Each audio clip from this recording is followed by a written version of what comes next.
Hello বন্ধুরা, সুবলের রান্নাঘরে আপনাদের স্বাগত। আজকে আমি বানাবো ভোলা মাছের ঝাল। যার জন্য লাগছে আমার টমেটোর কুচি, 3টে কাঁচা লঙ্কা, পেঁয়াজ কুচি, এখানে হচ্ছে জিরে গুঁড়ো, জিরে গুঁড়ো, হলুদ গুঁড়ো, লঙ্কা গুঁড়ো, ধনে গুঁড়ো, আর লাগবে আদা রসুন পেস্ট আর সর্ষে বাটা। উনুনে কড়া বসিয়ে দিয়েছি, দিয়ে দেবো সর্ষের তেল। সরষের তেল গরম হয়ে গেলে আমি মাছটা ভেজে নেব। তেলটা গরম হয়ে গেছে, এবার আমি মাছটা দিয়ে দেব। আমি এপিট উপিট করে লাল করে ভেজে নেব মাছটা।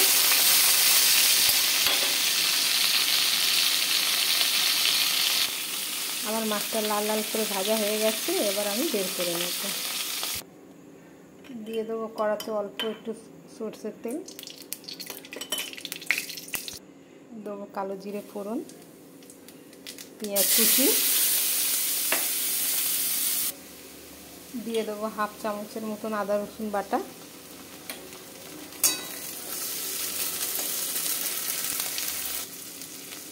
দেবো টমেটোর কুচি,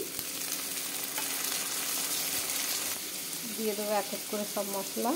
হলুদ গুঁড়ো, এতে আছে লঙ্কা গুঁড়ো আর জিরে গুঁড়ো, এটা হলো ধনে গুঁড়ো। একটু জল দিয়ে কষাবো মশলাটা, দেবো অল্প জল,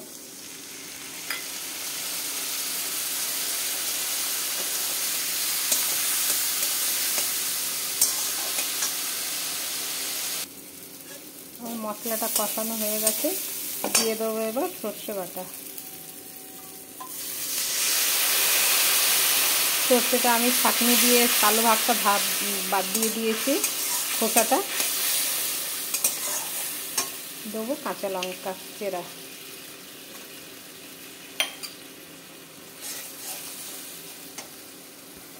দেবো স্বাদ মতন লবণ। লবণ আমি সর্ষে বাটার সময় অল্প দিয়েছিলাম। এবার দেবো অল্প জল। আমার ঝোলটা ফুটুক। ঝোলটা ফুটে গেছে, এবার দিয়ে দেবো মাছ, একটা একটা করে মাছ দিয়ে দেবো। আমার ভোলা মাছের ঝাল রেডি হয়ে গেছে। বন্ধুরা, যদি আপনাদের এই রেসিপিটা ভালো লেগে থাকে তাহলে লাইক, কমেন্ট, সাবস্ক্রাইব অবশ্যই করবেন। ধন্যবাদ।